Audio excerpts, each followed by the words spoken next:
green are the valleys? How tall are the trees? How cool are the rivers? How soft is the breeze?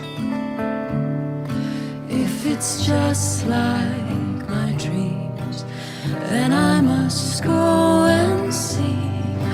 For the red hills of Utah are calling me. So long I have waited since I was a child. Merely the thought keeps my heart running wild. I've waited so long, now it's hard to believe. The red hills of Utah, at last I will see. How pretty are flowers that bloom in the spring. How sweet are the songs the mockingbird sings. If it's just like my dreams, then I must go and see. For the red hills of Utah are calling me. For the red hills of Utah are calling me.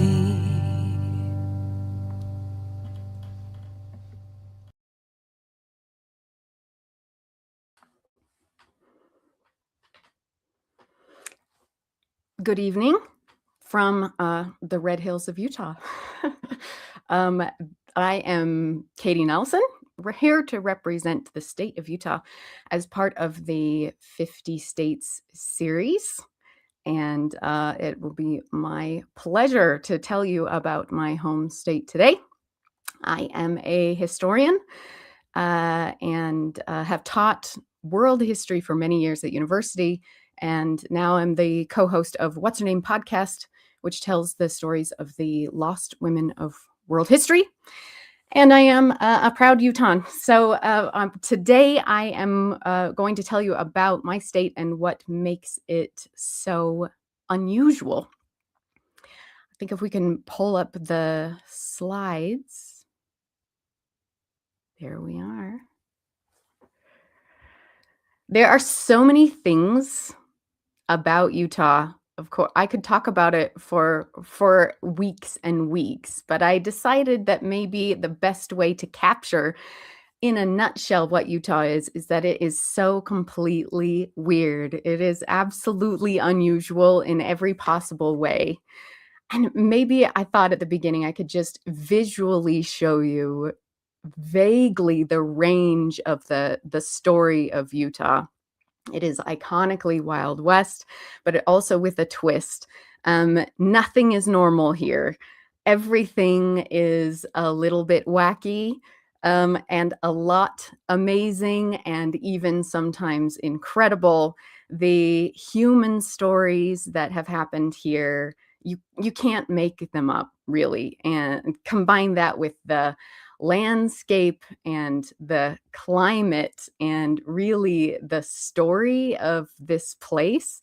I think the more people learn about Utah, the more they find it amazing and almost hard to believe just the range of stories and the range of the landscape and just the absolute unusualness of all of it, from notorious madams to nuns, skiing and snow and desert, jazz clubs. I mean, we've got absolutely everything in Utah, and the story is kind of amazing and profound.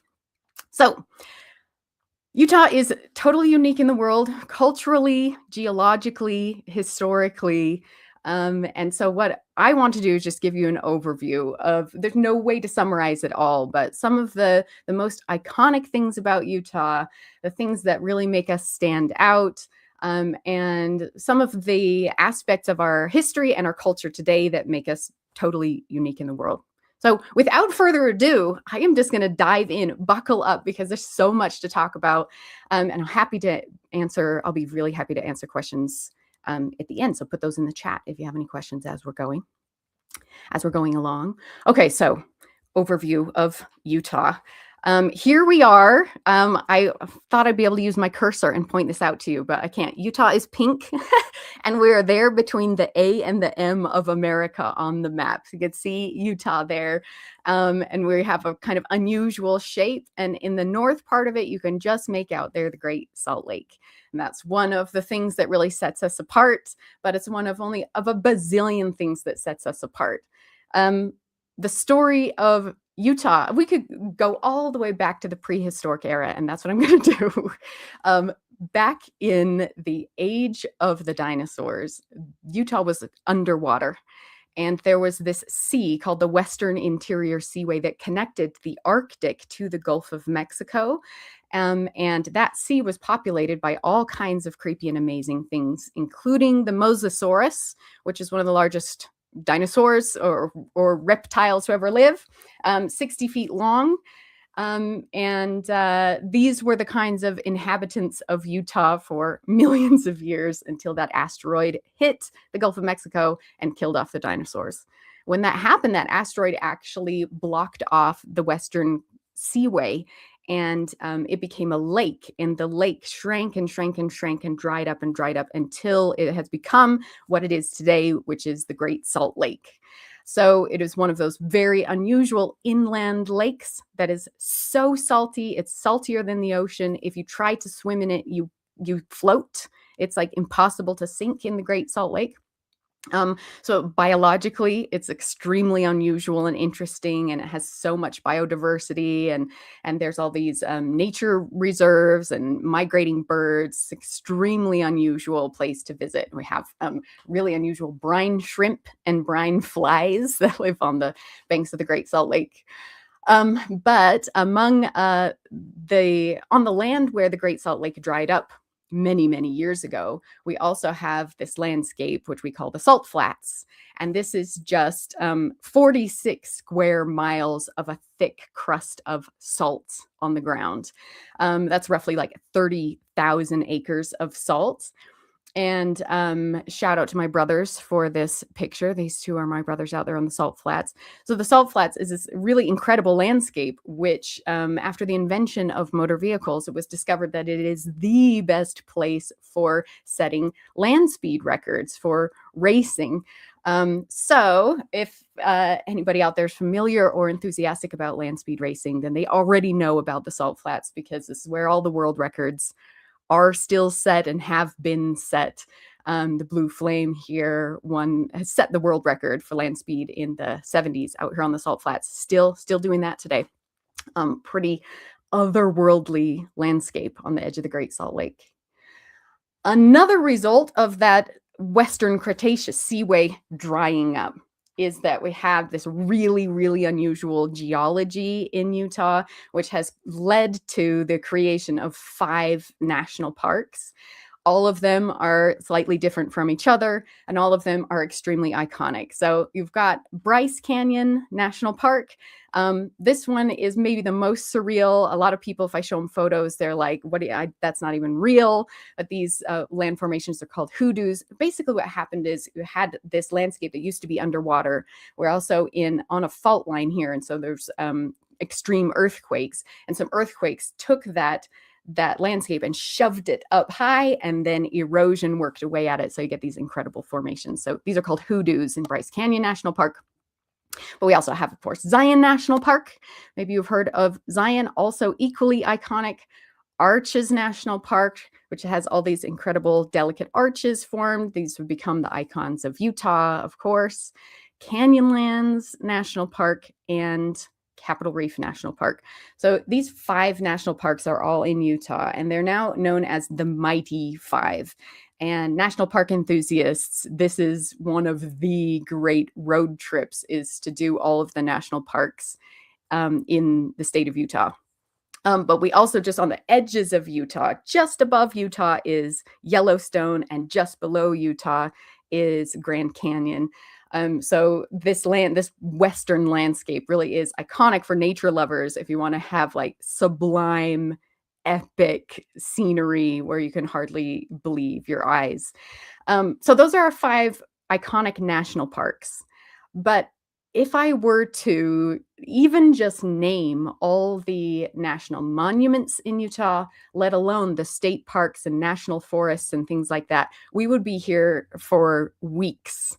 There are just so many. So I just pulled this map to give you an idea. So this is the map of Utah, and everything that is a color is some form of state park or U.S. Forest Service or BLM lands, that's federal land, all kinds of preserved land in different forms.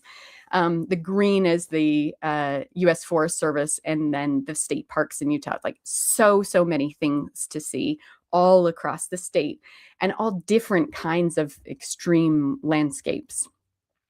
So I don't have time to mention all these incredible parks, but I will mention 2. I will mention one national monument, Dinosaur National Monument, because it is so iconic and famous. As you know, there were lots of dinosaurs here in Utah, and we're still digging them up. And some active digs are out at Dinosaur National Monument. This one is super iconic. This is a bucket list place for people because that's the visitor center that you can see there. Really what that's doing is enclosing just this enormous wall of dinosaur fossils that are still in situ. So you walk in and you just get to see all these hundreds of fossils that are embedded in the wall. Iconic. But also, we have in Utah, this is our pride and joy, we have our own raptor, the Utah Raptor. And raptors were made cool by the film Jurassic Park, and they've been cool ever since. But one thing I want to point out about the Utah Raptor is, so these are all the known raptors, and compared by size. I don't know if you can see the numbers on here, but raptor number 2, that's the one that's in the lower left in the front. That's a velociraptor. So that's the ones that are famous from Jurassic Park. The Utah Raptor is the largest of all raptors, and that's number 5 there in the center. Utah Raptors are terrifying predators, and I love that they're named after our state because that's where we have found them. And in fact, one of the more exciting bits of news out of Utah dinosaur culture lately is the discovery of what we're calling the Utah Raptor Mega Block. Great name. It is a mega block of Utah raptors. It is an enormous block of fossils. The thinking is that all of these raptors and other dinosaurs all sunk into this bed of quicksand millions of years ago. And we're digging it up, and there's hundreds of bones in this mega block that it's an active dig right now. And they actually just named that site a state park last year. You can visit and you can see them as they are pulling the fossils out. But like, as I said, hundreds of bones, many Utah raptors, from babies to adults, who all fell into this quicksand pit millions of years ago. So a scene of grisly death, I suppose, but epic today, especially for dinosaur lovers. Another prehistoric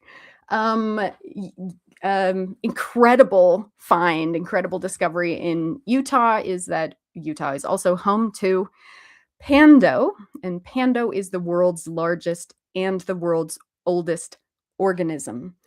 Pando is a massive quaking aspen that stretches for 106 acres. Collectively, it weighs about 13.2 million pounds. And what it is one root system with 40,000 identical clones of quaking aspen tree. And it's just on the edge of Fish Lake central Utah. So also are the home to the world's largest and oldest organism with a great name, Pando, which just means I spread, because it is this spreading quaking aspen that they guess is anywhere from 10,000 years old to 80,000 years old. Largest and oldest organism in Utah. So, I mean, even just in prehistory, Utah's already so weird. And unique and fascinating, and that's just the tip of the iceberg for all of the fascinating geology and dinosaurs that we've got. Moving into human history in Utah, things stay being weird and mysterious and fascinating. The very first humans that we can know a significant amount about was a group of people that we call the Fremont culture. And the Fremont culture lived in, as you can see on this map, it's sort of all the gold that is superimposed on the modern boundaries of the state of Utah. So most of Utah was inhabited by the Fremont culture. They're fascinating culture. They were here from about the year 300 AD until about the year 1300. They built some densely populated cities, especially up north here. They would build these giant burial mounds, and they lived in pit houses, and they left a lot of petroglyphs. So those petroglyphs, you can still see them all across the state of Utah, are one of the big draws for tourists to sort of, trek out into these red rocks and see the petroglyphs left by the Fremont culture. They didn't have a written language, though, and they're still quite mysterious. So we have archaeology, but we don't have any written record of them. And probably the most mysterious thing about them of all is that they appear to have just kind of disappeared around the year 1300, and nobody knows why. After the Fremont left or disappeared, then other peoples started moving in. And we know a lot more about these peoples. It seems like most of them came from the north. And these are the major tribes of Utah, Native American tribes that are still alive and well and very active today. You've got the Paiute, Shoshone, Goshute, Ute, and Navajo, all here in Utah, and 8 federally recognized tribes. So these people we know quite a lot more about, especially because they're all still here, some on reservations and some not, but a very active cultural Native American movement here in Utah. Okay, so while all of those tribes were living out their lives for centuries here in Utah, what probably nobody told them, and they didn't care, was that Utah was actually absorbed into an empire called New Spain, and Spain had laid claim to what is now Utah. So you can see it on this map. It's everything that's yellow. They got Spain over in Europe, comes over and just claims all of this stuff in the New World. So that's like the year 1621 is when New Spain is claimed. And Utah is just up there at the very top, the very edge of the Spanish Empire. So safe to say that all of the different Native American groups who lived in Utah did not know or care that they were in New Spain, but Spain claimed Utah. So for a couple centuries, Utah was Spain. And then in 1821, Mexico gained independence from Spain and claimed all of this blue territory. So then Utah becomes a part of Mexico. And you can see up, it's part of what's called the Californias. And you can see the Great Salt Lake up there at the very top of the Mexican territory. And that's the top of Utah today. So again, it's just up at the edge of Mexico starting in 1821. Again, the people who actually lived here probably did not really know or care that there had been a paperwork change, and now there was this nation called Mexico that was claiming this territory. And for all these centuries, you've got the native tribes that are living here, and starting in the 1800s, late 1700s, you have some mountain men who are coming in. You got trappers. There's a lot of fur trappers. They come here because there's hundreds of beaver to be captured for furs. And then really the watershed date in Utah history is the moment that everything changes, is when this huge group of Mormons arrive in 1847, and they have literally walked across the plains, and they roll up through the canyon, and they say, this is it. This is where we're going to build our new city on a hill. We're going to build Zion here. It's destined by God. And of course, the tribes that are here are like, what are you guys doing? Who are you? Where'd you come from? And that changes everything in Utah history. So they arrived in 1847. Where did they come from? All over the place. Mormonism was founded in the early 1800s, around 1830, in upstate New York, by a guy named Joseph Smith. And Joseph Smith and his group of believers sort of started actively recruiting, sending missionaries to different states in the East, not in the West, and also sending people to Europe to convert people to Mormonism.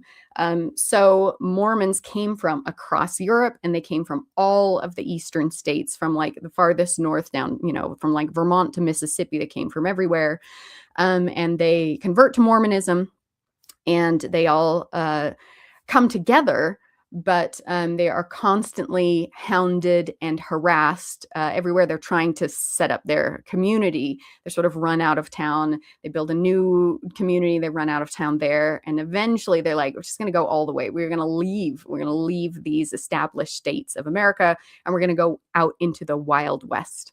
So they pack up their goods and they trek out to the Wild West. So this is the trail that they took. It's known as the Mormon Trail. It sort of intersects with the Oregon Trail, which is maybe more famous, and then later on the trails that people are going to take out to California. But this is the Mormon Trail. So this is the distance that they traveled. Many of them were penniless, and so they actually, go back to this picture, they invented a new way to be able to cross the plains.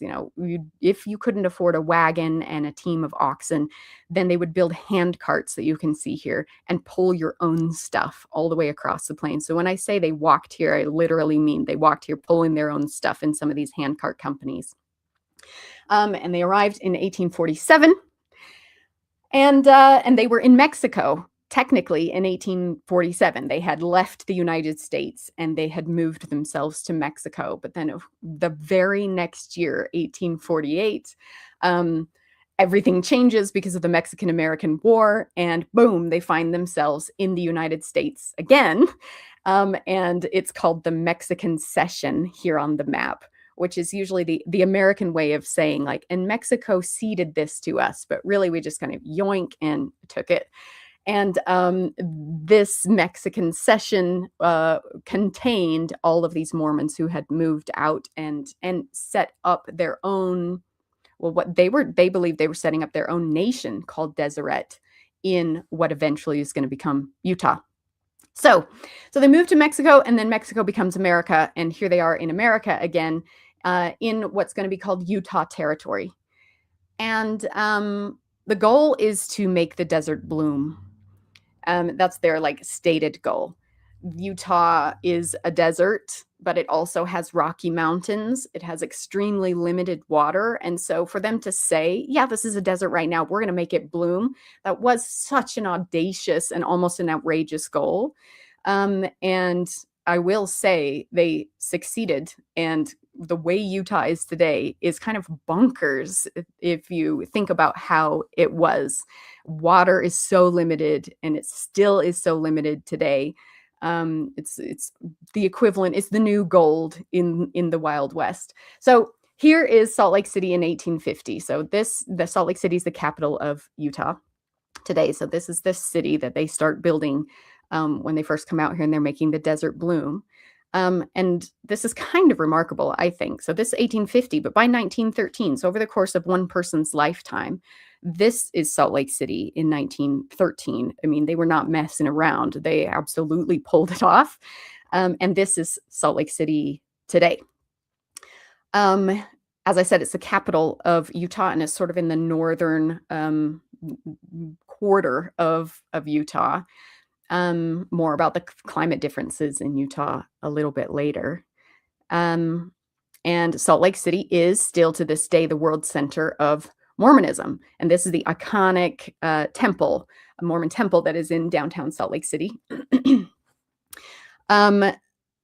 Mormonism, if you're not familiar with it, it is the form of Christianity that was born as part of the Second Great Awakening, which was this big religious revival movement that happened in America. And one of the hot spots of the Second Great Awakening was upstate New York, and that's where Joseph Smith was that's where Joseph Smith was living. That's where he came from.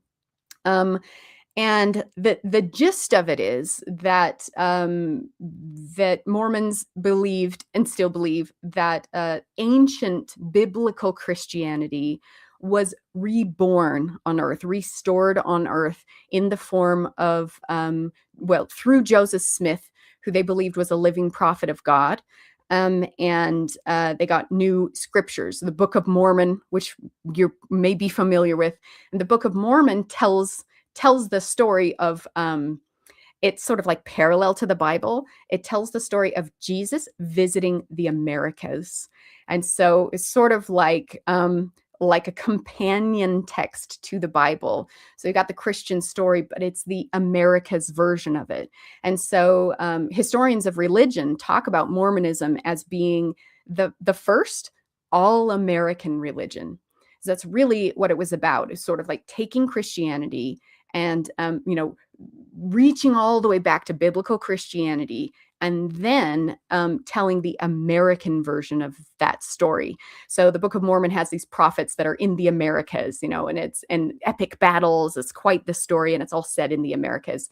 And Mormons believe that Joseph Smith was a living prophet who was like receiving the voice of God, and that they were destined to restore Zion on earth. So, take that old Christianity and bring it back. So it's a bit ironic that they are still considered the all-American religion, that this is sort of like Christianity Americanized. But the irony is that they were hounded across America. Everywhere that they were setting up communities, they were harassed, and, mobs were chasing them out of town, extremely unpopular. Why? Largely because of their practice of polygamy. And right at this time period when America is on the brink of civil war, and America was in the middle of a culture war in the mid 1800s, Congress and most of the northern states were advocating for what they called the elimination of the two evils in America, slavery and polygamy. And so polygamy was especially targeted as something that the United States wanted to root out as a moral evil. And Mormons were practicing polygamy. Joseph Smith was the one who sort of kicked all of that off. So that was one of the main reasons why they were so unpopular and perceived to be a real danger and run out of town so they're hounded from place to place to place. So this photo, I think, is kind of iconic to me. It tells so much about this Mormon story, because the photograph was taken by this guy who was he was hired to document the story of the railroad spreading across America, which we'll get to in a second. And he didn't identify these people by name, but he said this is a Mormon man and his wives and family. And this picture tells so much, because you got the guy and you got his wives and his family and this incredibly rustic log cabin, which they have built themselves with their own hands. And there's a single window and there's a turf roof, and the people who settled in Utah and were trying to build this city on a hill and make the desert bloom and build something incredible, they really were up against a very difficult task. They were barely surviving. They did not know the climate.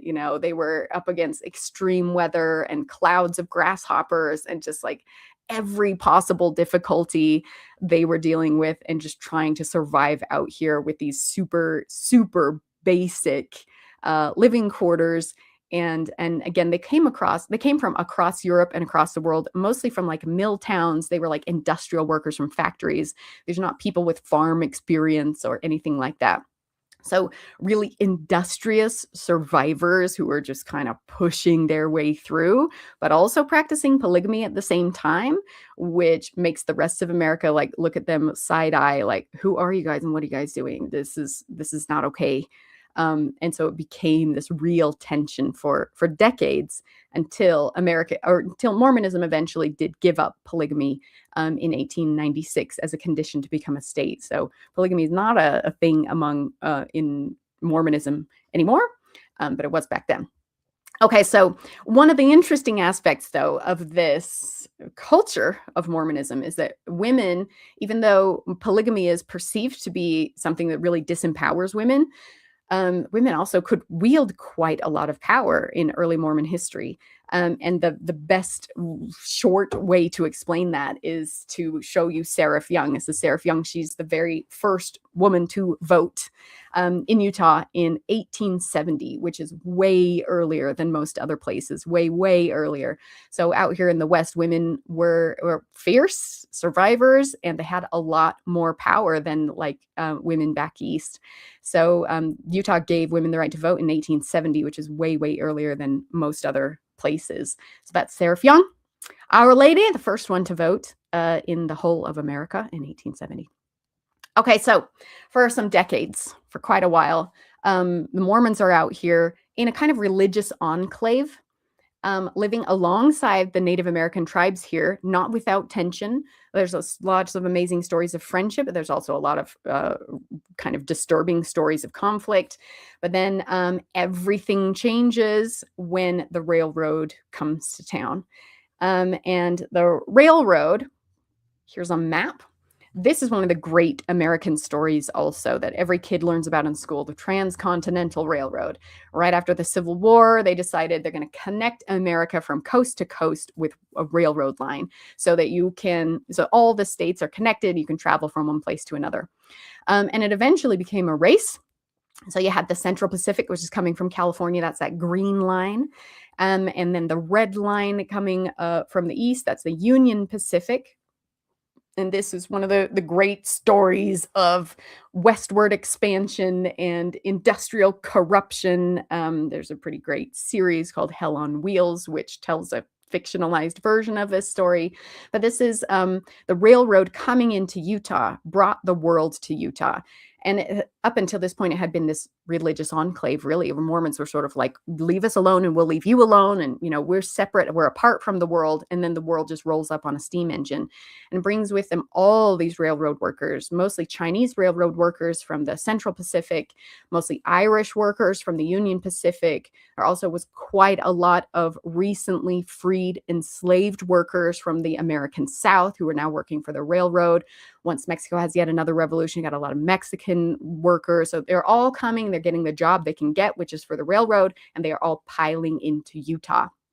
The great moment, the iconic moment, was when the Central Pacific and the Union Pacific finally met and the Transcontinental Railroad was complete.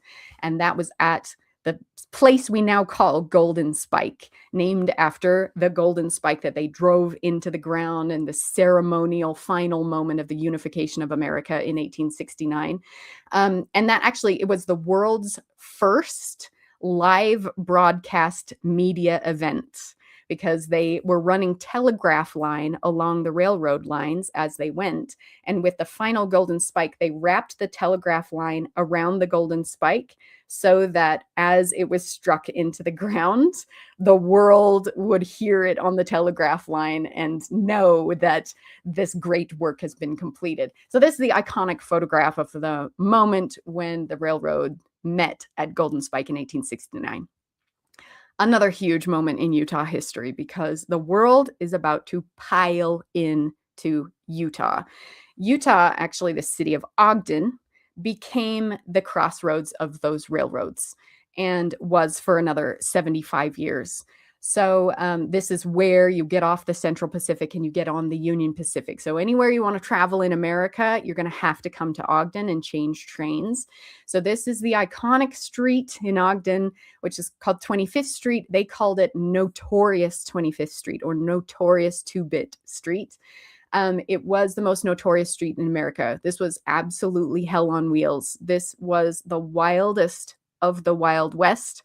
And one of the things that's so remarkable about it, I think, is if you could go back in time and walk Notorious 25th Street back then, you would have heard the languages of 50 nations. You would have smelled cuisines from all over the world. I mean, this would have been an incredibly global city as the whole world piles in here from the railroad, because you have the Chinese railroad workers coming from the Central Pacific, and people from Africa and across Asia.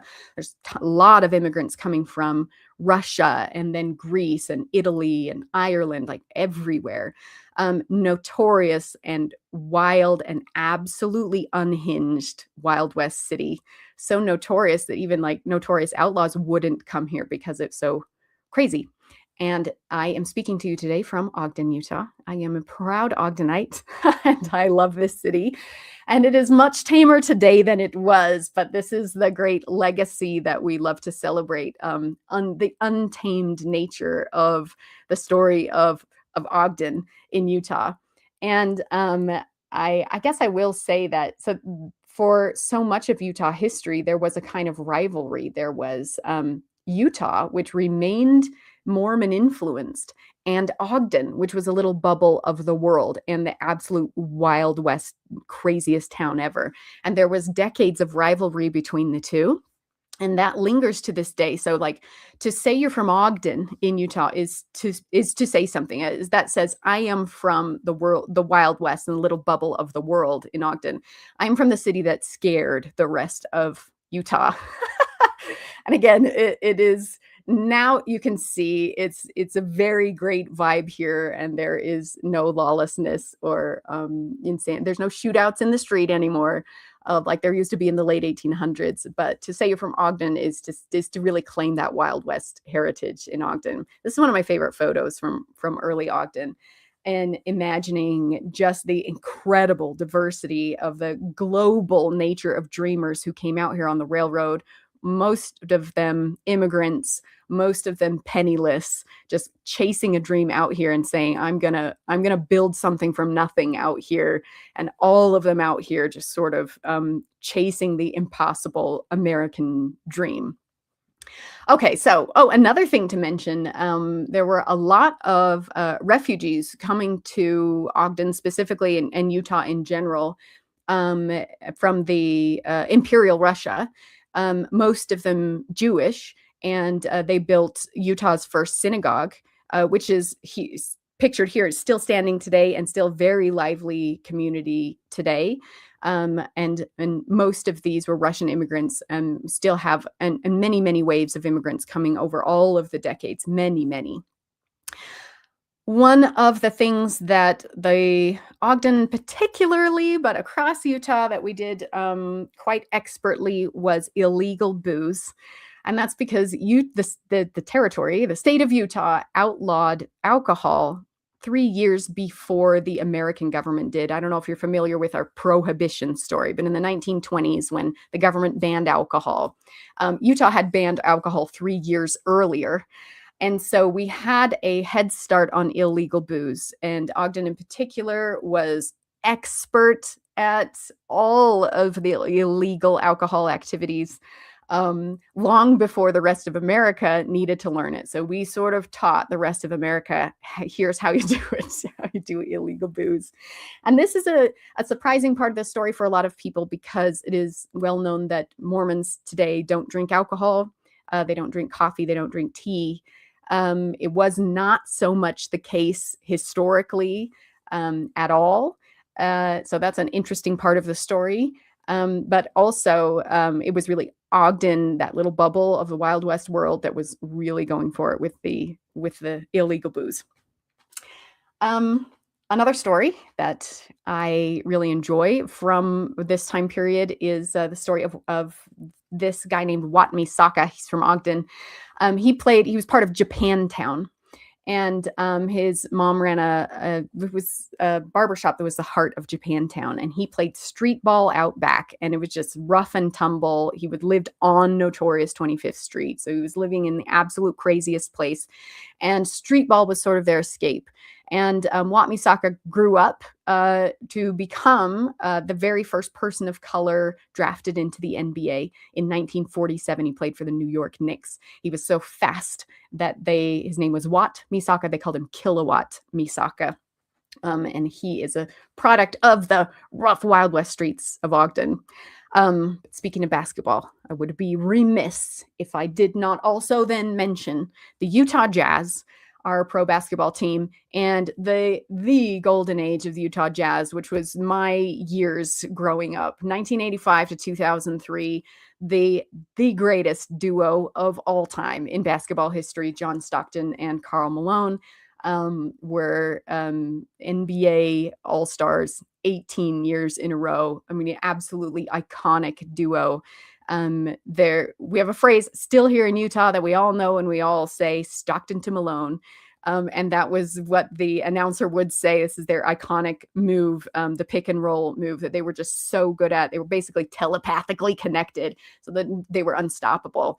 So this is the great golden age of basketball in Utah. And anybody who's a basketball fan already knows about John Stockton and Karl Malone. They're so legendary. Okay, one of the other major aspects of Utah, one of the other major reasons people were coming here was for mining. So if you're not coming here for the railroad, you're not coming here because you're Mormon, you're coming here to work in the mines.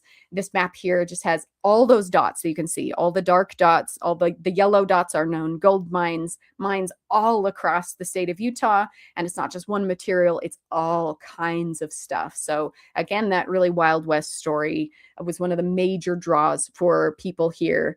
Would have a lot of entire communities, mining communities of Greek immigrants or Italian immigrants or Mexican immigrants all working these mines. I guess today the most famous of all of these former mines is Park City was a silver mine. But of course now it is completely gentrified and it's just inhabited by global elites and celebrities, because it's so long been the home of the Sundance Film Festival. So this rustic mining town, which has turned iconic, hosted the Sundance Film Festival for a good 43 years. So maybe you've heard of Park City. Another thing that I couldn't not mention about mining in Utah is our Kennecott copper mine. This is the largest open pit mine on planet Earth. I wish I could give you a sense of the scale of it from this photo. You can't even imagine the scale of it. Even when you visit it, you can't comprehend how enormous this is. I have it on good authority that this is the only man-made object that is actually visible from space. So we've also are still iconic mining today here in Utah. Okay. One other thing about Utah that a lot of people don't realize is just how many movies were filmed here that you didn't know was Utah. Unless you lived here, you wouldn't know that all these landscapes are actually Utah. There's so many, like literally hundreds, that I couldn't even mention them. But the interesting thing is that Visit Utah has a whole Utah film trail, and you can even filter it by what, you want to go to the Western locations, or do you want to go to where High School Musical was filmed, or there's all kinds of things like that. So they have this whole trail with all of the different film locations. But the one place that I should give a shout out to is a small town in southern Utah called Kanab. And Kanab is known as Little Hollywood because basically any Western you've ever seen, whether it's from this golden age of Westerns in like the 50s and 60s with Bonanza and John Wayne and stuff like that, any of those films or movies or shows that you've seen, they were filmed in Kanab, like all of them. It is the movie set of all Westerns. And you can still visit today. They have also a film set trail, and it's just like it looks in the movies. But because this is sort of iconic Utah, it's easy to get the impression that Utah is all this, that it's red rock and it's desert. And that could not be further from the truth, because Utah is also famous for the greatest snow on Earth. Very high mountains, very powdery snow. The reason it's the greatest snow on Earth is because we have such a dry climate. So when it snows, it stays powder rather than melting and sticking. So, of course, Utah hosted the Winter Olympics in 2002, and we are hosting the Winter Olympics again in 2034. So we have lots of world-class winter sports venues in the north of Utah. So I guess that leads me to the point that's hard to make. One of the best things you could do, I think, is road trip across Utah, and then you get a real idea of Utah's incredible diversity. But here's the best I can do with map form.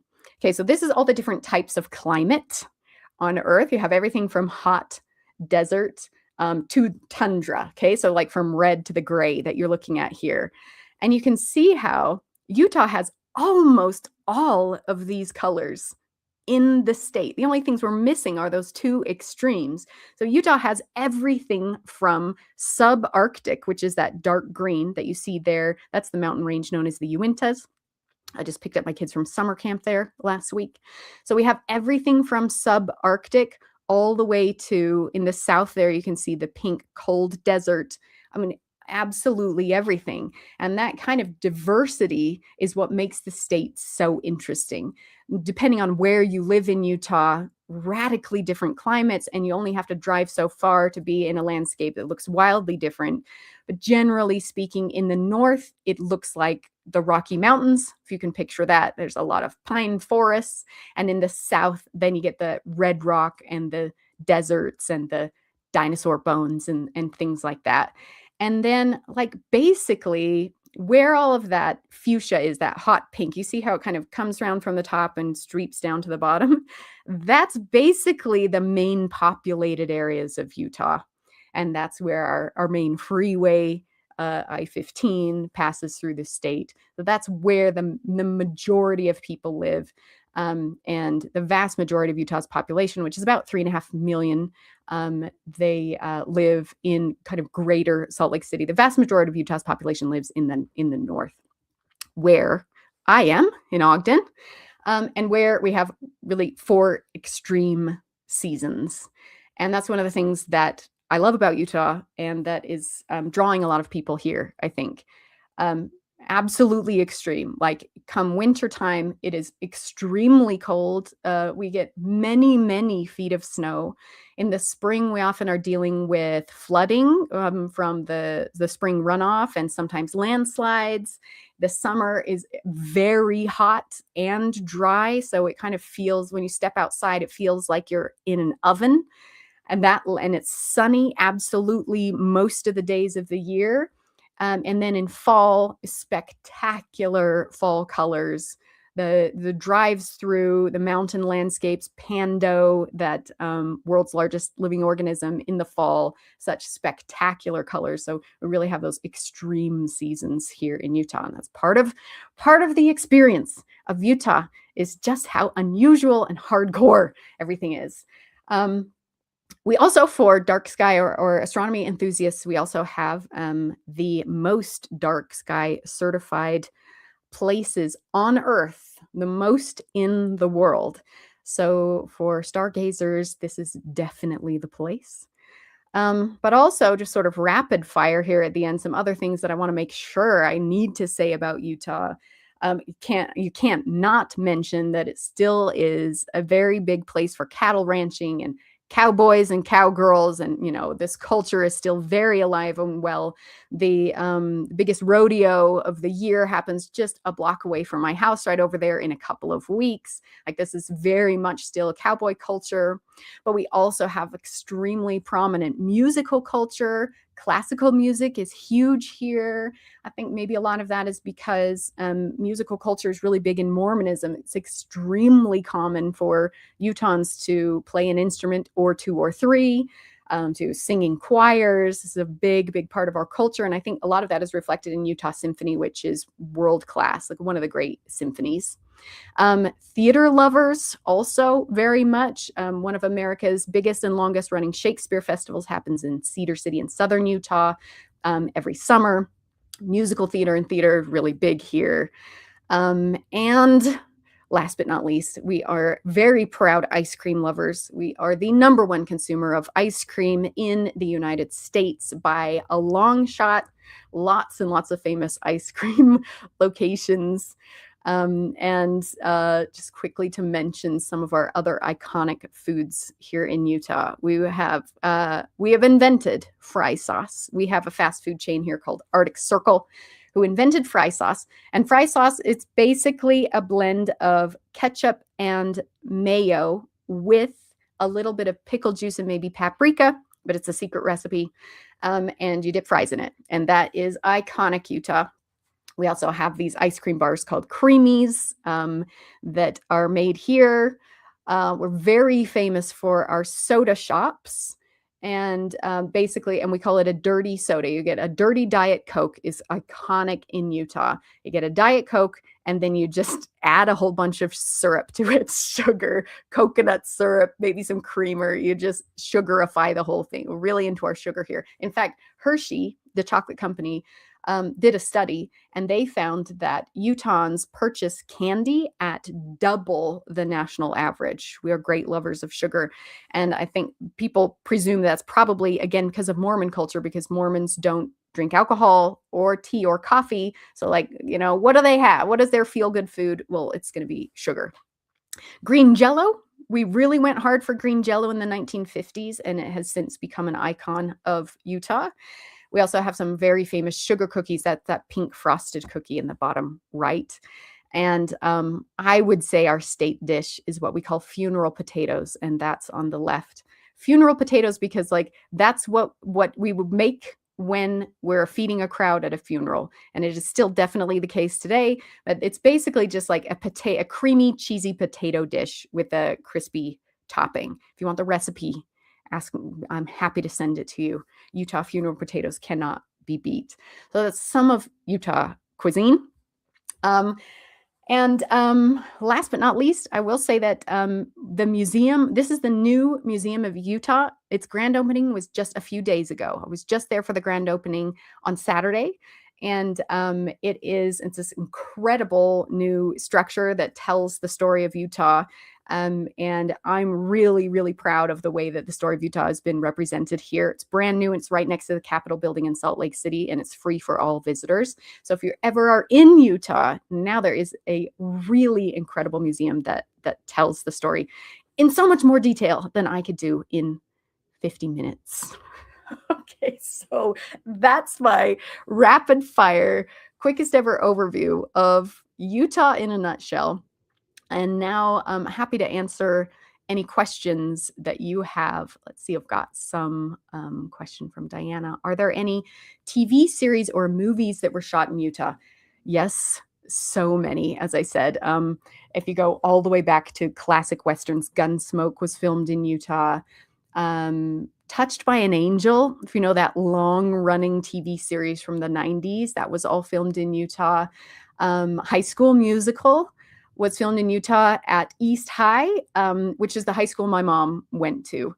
Those are just ones that off the top of my head that I can think of, but there are so many. And like I said, Visit Utah has a whole film trail. So if you're curious, you can just scroll through all the things that were filmed in Utah. Oh, and I should say Ogden here.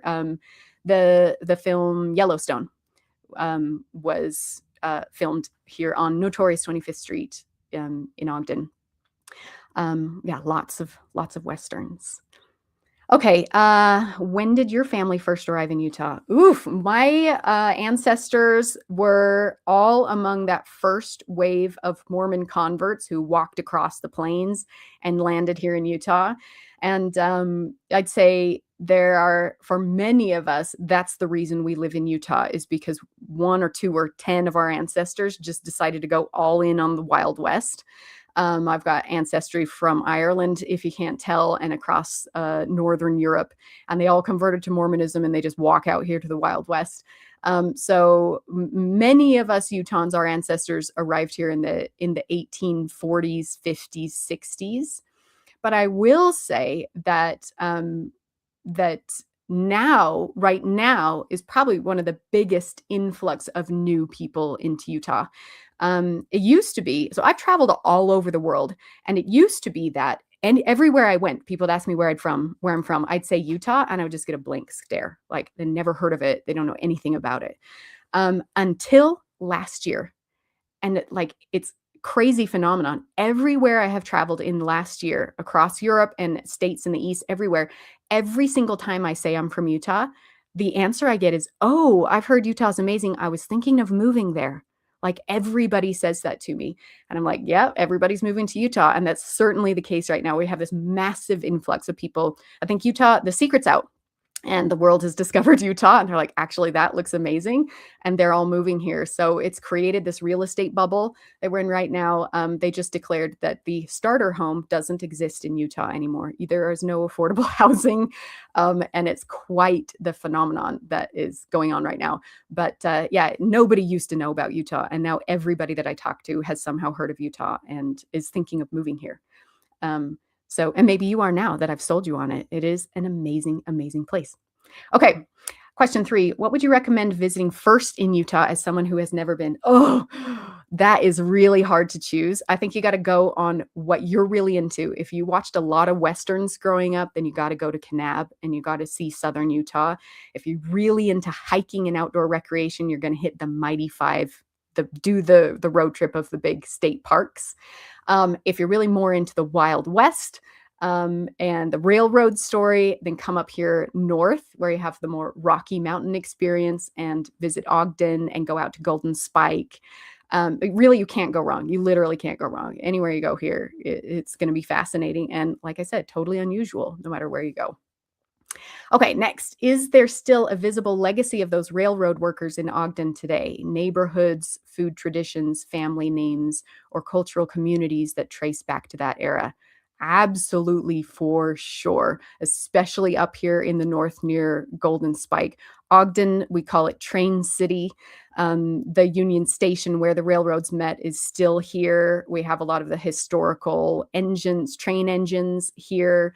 Golden Spike is still has replicas of the engines, and they still do a reenactment every May. Yeah, absolutely. Even the railroad ties, like the physical landscape that was built is still here. And railroad bridges that were built in the 1870s are still being used. So yeah, it's very much still present everywhere, especially up here in Ogden. There's a railroad museum, and you can come and see the whole story of it. So very much still on our minds here, part of our legacy. What is one hidden gem tourists often miss? I would say Ogden, but I would say Ogden because I live here. I think a lot of people know about the national parks and they've heard of Salt Lake City, so they go to Salt Lake City. But in my opinion, Ogden is it. It is the ultimate story, and it's not crowded with tourists. So you're really just interacting with all the friendly locals. And we all really feel like the real community up here in Ogden. It is a fun and beautiful, wonderful place. So I think Ogden is the hidden gem.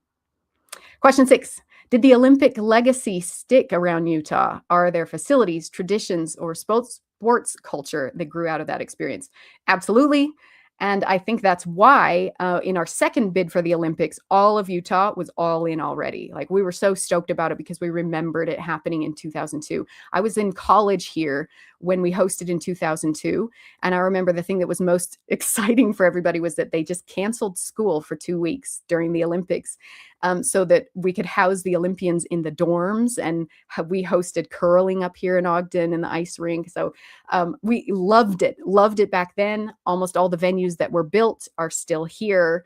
And so when we made our bid for hosting the Olympics again, it was like, we already got all the stuff. Here's where we're going to do the Super G. Here's where we're going to do the downhill. Here's the ski jump. We still had all the stuff here. There was a lot of pin trading going on in 2002, and those pins are still sort of iconic Utah. So yeah, and you'll still see people walking around wearing the 2002 Olympic like hats and things like that. So overwhelmingly positive response to hosting again because we loved it the first time around.